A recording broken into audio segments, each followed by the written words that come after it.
1993, les salles de cinéma du monde entier s'apprêtent à vivre un événement sans précédent. Steven Spielberg, le maître du blockbuster, à qui on doit Les Dents de la Mer, E.T., les Indiana Jones, va ressusciter les dinosaures et changer à jamais l'histoire du 7e art. Aujourd'hui, plongeons-nous dans les coulisses de Jurassic Park, un phénomène culturel qui a redéfini les codes du cinéma moderne. L'histoire commence en 1990 avec Michael Crichton, médecin devenu romancier à succès. Son roman Jurassic Park sort cette année-là et devient immédiatement un best-seller. L'histoire, elle peut paraître simple sur papier, un parc d'attractions révolutionnaire où des dinosaures clonés à partir d'ADN préservé dans de l'ambre deviennent une réalité, jusqu'à ce que tout échappe au contrôle de l'homme. Avant même la publication du livre, une guerre d'enchères éclate à Hollywood. La Warner Bros, Columbia, Universal ou la 20th Century Fox se battent pour les droits d'adaptation. Et c'est finalement Universal qui l'emporte pour 1,5 million de dollars. Mais il y a une condition dans tout ça. Steven Spielberg doit réaliser le film. À l'époque, Spielberg vient de terminer Hook, son film dans l'univers de Peter Pan, et s'apprête à tourner La Liste de Schindler, un de ses plus grands succès. Mais l'opportunité de donner vie aux dinosaures est trop belle. Il accepte donc. Pour incarner le paléontologue Alan Grant, Steven Spielberg pense d'abord à Harrison Ford. Mais finalement, quelques mois avant le tournage, son intérêt se porte à Sam Neill.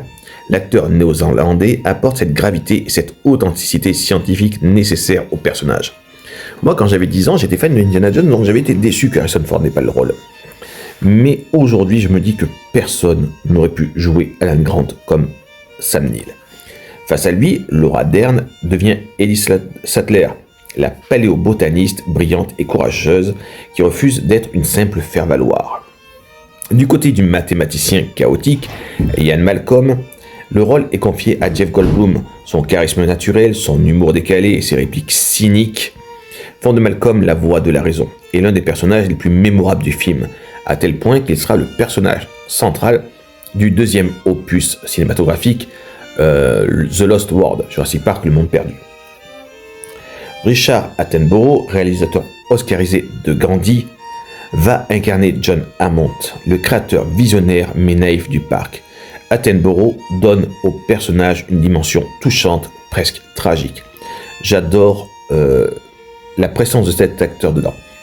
Et d'ailleurs, sa phrase est devenue culte. J'ai dépensé sans compter. Pour les enfants Lex et Tim Murphy, Spielberg choisit Ariana Richard et Joseph Mazzello. Leur alchimie et leur authenticité renforcent l'aspect émotionnel du film. Et c'est vrai que, généralement, les gosses, c'est toujours compliqué dans les films, mais ceux-là s'en sortent très bien et jouent très très bien. Mais le vrai défi, trouver l'acteur pour Dennis Nedry. Et ça sera Wayne Knights qui va s'en occuper. L'informaticien véreux dont la trahison déclenche la catastrophe, il fallait un personnage qui apporte ce côté sournois, mais qui apporte un petit côté comédie, et ce que Knights arrive à faire. Ouais, c'est ça, je vais résumer en disant qu'il apporte une touche de comédie noire qui contraste parfaitement avec l'horreur qui s'ensuit. Il représente peut-être la bêtise humaine, le goût du profit. Initialement, Steven Spielberg envisage d'utiliser principalement des animatronics et la technique du Go Motion développée par Phil Tippett. Mais tout change lorsque Industrial Light and Magic, la société d'effets spéciaux de George Lucas, présente un test d'image de synthèse montrant des dinosaures en mouvement. Spielberg est stupéfait.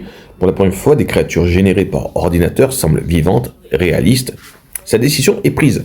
Jurassic Park combinera animatronics, grandeur nature, créé par Stan Winston, et CGI révolutionnaire. D'ailleurs, l'animatronics du Tyrannosaure Rex pèse plus de 6 tonnes. Il faut savoir que c'est le plus grand animatronics jamais créé pour un film. Il sera seulement surpassé en 2001 par le Spinosaure, toujours dans l'univers de Jurassic Park.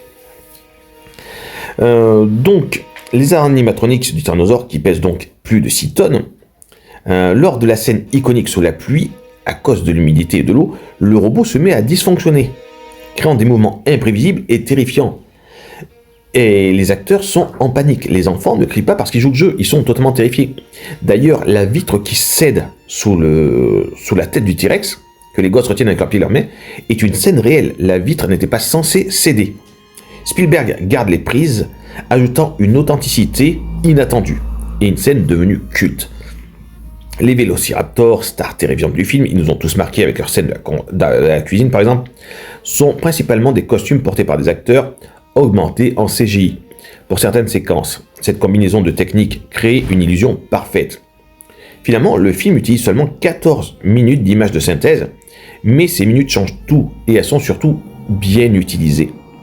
Elles prouvent que le CGI peut créer des créatures photoréalistes et vous la voyez à une nouvelle ère du cinéma. Ils vont réussir à développer ça et de nos jours, c'est grâce à Jurassic Park qu'on peut savourer des œuvres telles que Avatar par exemple. On va aussi parler, impossible d'ailleurs même de parler, de Jurassic Park sans parler de la musique. Comment parler honnêtement de Jurassic Park sans évoquer John Williams? Le compositeur, collaborateur régulier de Steven Spielberg, crée une partition qui capture l'émerveillement, la terreur et la majesté des dinosaures. Le thème principal, avec ses notes majestueuses, jouées au cuivre, évoque l'admiration devant ces créatures préhistoriques ressuscitées. C'est l'une des mélodies les plus reconnaissables de l'histoire du cinéma. Mais d'ailleurs, John Williams, c'est sa spécialité. On lui doit quand même les musiques de Indiana Jones, de Star Wars, de Jurassic Park, oui, évidemment, puisqu'on est dessus, et des Dents de la Mer. Je veux dire, Williams, c'est un grand monsieur. Il n'y a qu'un seul compositeur pour moi qui s'assoit à sa table, c'est Hans Zimmer. Williams compose également des thèmes plus sombres pour les scènes de suspense, créant des tensions insoutenables lors des attaques de dinosaures. Cette dualité musicale entre émerveillement et terreur reflète parfaitement l'ambiguïté morale du film. Puis nous y voici. Nous sommes le 11 juin 1993. Jurassic Park sort aux États-Unis. Le succès est immédiat, phénoménal. Dès le premier week-end, le film engrange 50 millions de dollars, un record à l'époque. Si maintenant ça semble classique, à l'époque c'est littéralement un record. En seulement 19 jours, il dépasse les 200 millions de dollars au box-office américain. Au niveau mondial, Jurassic Park devient le film le plus rentable de l'histoire du cinéma et sera dépassé que par Titanic en 1997, qui lui sera le premier à dépasser le milliard. Jurassic Park dépassera aussi le milliard avec plus de 1,1 milliard de dollars de recettes mondiales, mais en ajoutant les revenus des ressorties et des versions 3D. Mais au-delà des chiffres, Jurassic Park crée un phénomène culturel. Les produits dérivés génèrent des centaines de millions de dollars supplémentaires. Les dinosaures envahissent les chambres des enfants du monde entier. Les films inspirent une génération entière à s'intéresser à la paléontologie. Bref, Jurassic Park est un vrai raz-de-marée. Je me rappelle qu'on en parlait dans les cours d'école et que tout le monde avait été voir ce film. Côté critique, Jurassic Park reçoit un accueil triomphal. Les journalistes saluent l'exploit technique, la mise en scène impeccable de Spielberg et la capacité du film à fonctionner à la fois comme spectacle et comme réflexion philosophique.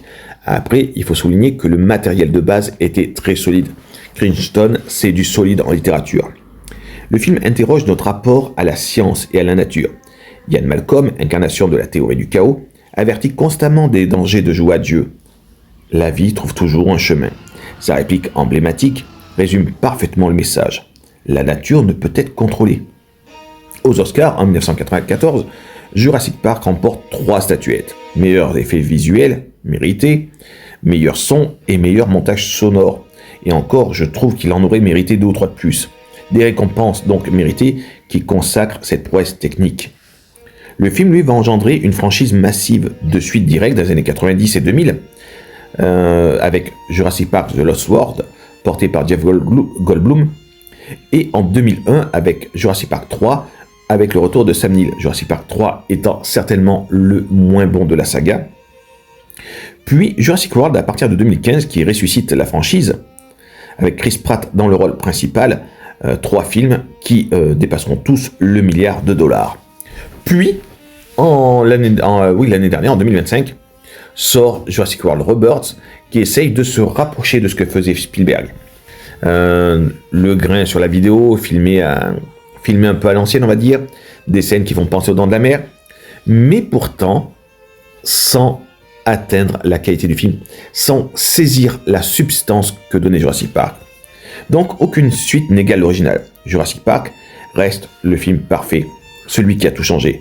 Et quand je dis le film parfait, c'est que je suis honnête. Je pense que techniquement, c'est un des films les plus proches de la perfection qui existe.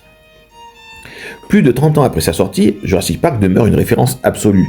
Il a prouvé que le cinéma d'aventure pouvait être intelligent, que les effets spéciaux pouvaient servir l'intrigue et l'émotion, et que l'émerveillement n'a pas d'âge. Spielberg n'a pas simplement fait revivre des dinosaures, il a créé un moment de cinéma, un moment même éternel, une expérience qui continue d'inspirer des millions de spectateurs à travers le monde. Et comme le dirait si bien Ian Malcolm, que la vie trouve toujours un chemin. Sur ces bonnes paroles, bye bye à tous. Bienvenue à Jurassic Park.